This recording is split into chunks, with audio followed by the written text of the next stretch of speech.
The rabbit hole of systemic anti-blackness in Los Angeles goes so much deeper than what the media headlines are saying. There are so many connections that I can almost guarantee it's worse than what you expect. So Nury Martinez, who got the most attention for her comments, was the president of the city council, which is of course a powerful position. But let's dive a little bit deeper by focusing on someone else in the call, Ron Herrera. So Herrera was literally the president of the LA Federation of Labor, which represents hundreds of thousands of workers and is supposedly committed to protecting the rights of working people, empowering those who have been made disadvantaged. And this is super important to know because it's been discovered in recent years that there's been widespread violent discrimination against black employees, oftentimes from their Latino coworkers or bosses.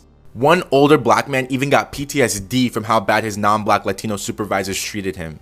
And Herrera's explicit anti-blackness opens up questions into how complicit or active he was in allowing this discrimination to happen.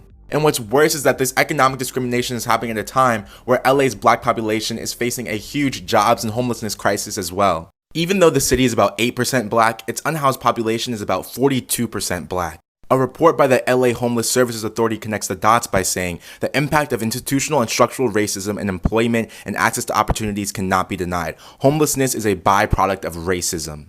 And back when Nury Martinez was president, a lot of the city council voted to make the lives of unhoused people even harder by passing laws like Municipal Code 41.18. And if that's not enough, these laws are enforced by the super racist LA Sheriff's Department. They are known to target and kill young black and Latino men, and many prominent members of these gangs are Latinos themselves. For example, one of these police gangs, the Compton Executioners, had members like Samuel Aldama, who admitted on record that he had ill feelings toward African Americans.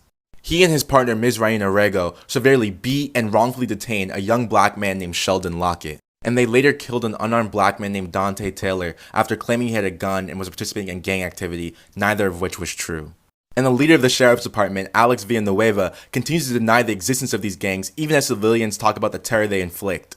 And I told you everything was connected, right? Pause to read, but financial documents show that Sheriff Villanueva has professional links with Nury Martinez through her husband, who once worked for Villanueva's campaign manager. And though the context isn't clear, Villanueva has also been photographed with people who have strong ties to groups like the Proud Boys. But the criminal justice issues don't stop there. That same sheriff's department operates the largest jail system in the entire country. Fun fact, collectively, the Los Angeles County Prison is almost twice the size of Delaware. Inmates, which are about 30% black and about 54% Latino, have been known to face widespread abuse and violence. So just to recap, as a black person in LA, you could face unprovoked violent racism and lose your job, then face economic hardship and homelessness as a result, then be criminalized for sleeping on a sidewalk, then attacked and detained by racist police gangs, then placed in the largest and one of the worst prisons in the country. You can see it wasn't an isolated incident, it's a systemic issue.